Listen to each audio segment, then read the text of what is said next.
નમસ્કાર, હું ડૉક્ટર અંકિતા મુલાણી. કોઈ ખૂબ સુંદર મજાની વાત કહી છે કે કેટલાય વીર જવાનોએ ફાંસીનો ફંદો હસતા મુખે ગળે લગાવ્યો હતો અને આવી જ રીતે કંઈક અંગ્રેજોની ગુલામીમાંથી આ ભારત દેશને બચાવ્યો હતો.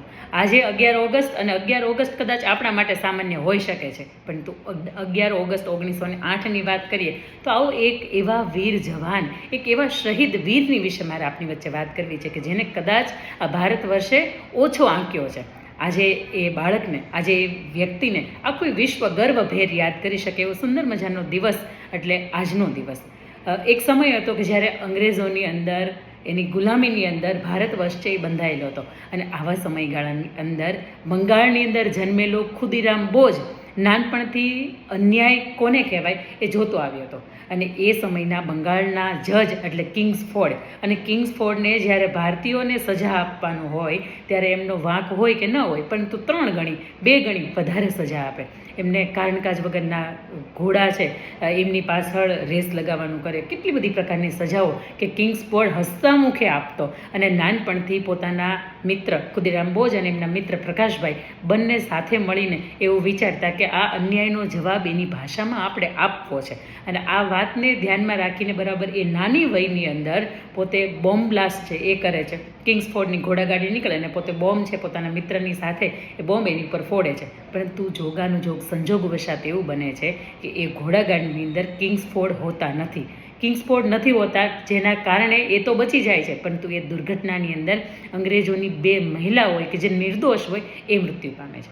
અને એની જ્યારે જાણ ખુદીરામ બોઝને થાય ત્યારે ખુદીરામ બોઝ ખૂબ જ દુઃખ, ખૂબ જ પીડા અને અત્યંત વેદના અનુભવે છે. અને એ જ સમયે પોતે એ ઘટના સ્થળથી નાસભાગ મચી ગઈ હોય, અંગ્રેજોના ધ્યાનની અંદર હોય કે આ વ્યક્તિ કદાચ હોઈ શકે છે, પરંતુ આ બોમ્બ બ્લાસ્ટ કોણે કર્યો? અને ત્યારે ખુદીરામ બોઝ એ સ્થળેથી ભાગીને દૂર નીકળી જાય છે. પોતે ચાલતા ચાલતા પગપાળા કે વેની નામનું એક સ્થળ હોય, રેલવે સ્ટેશન હોય, ત્યાં પહોંચી જાય છે. અને અંગ્રેજોની ટુકડી એટલી બધી સતર્ક થઈ જાય કે ખુદીરામ બોઝને આખરે ઝડપી પાડે. ઝડપી તો પાડે, પરંતુ એ સમયે એમને એની જે કોર્ટ હોય એની અંદર એ જ જજ છે એમને ફાંસીની સજા સંભળાવે તાત્કાલિક. અને સાહેબ કહેતા એક જ ખૂબ જ દુઃખ થાય કે એ સમયે ખુદીરામ બોઝની ઉંમર માત્ર 18 વર્ષની હતી. અને આવા સમયગાળાની અંદર જ્યારે એને ફાંસીની સજા સંભળાવવામાં આવી અને જે દિવસે એને ફાંસી આપવાની હતી ત્યારે સાહેબ એમના ચહેરા ઉપર એક પણ જાતની દુઃખની લકીર નહોતી. હસતા મુખે પોતે ફાંસીનો સ્વીકાર કરવા માટે તૈયાર થઈ ગયા હતા.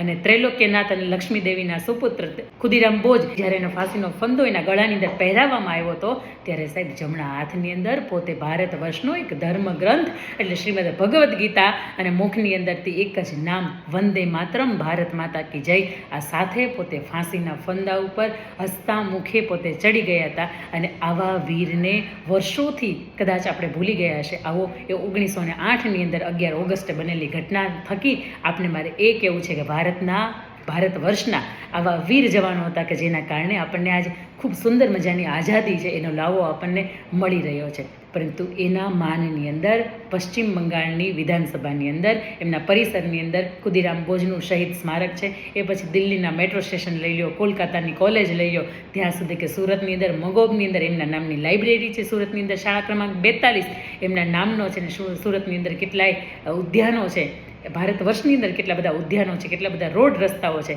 આજે એમના નામ ઉપર બોલે છે. સાહેબ એ વ્યક્તિ તો આજે 18 વર્ષની ઉંમર જીવીને જતા રહ્યા, પણ આજે વર્ષો પછી પણ, આજે એમના શતક પછી પણ કોઈના હૈયે ખુદીરામ બોઝનું નામ આજે અમર છે. ને એનું એકમાત્ર કારણ છે કે ભારત વર્ષ માટે પોતે જીવી જાણ્યા હતા, અન્યાયની સામે લડાઈ ઉઠાવ્યો હતો. આવો આ શતકવીરને ખૂબ સુંદર મજાની યાદગીરીની સાથે યાદ કરીએ અને એમના આજે પુણ્યતિથિ છે ત્યારે એમના ચરણોની અંદર વંદન કરીએ.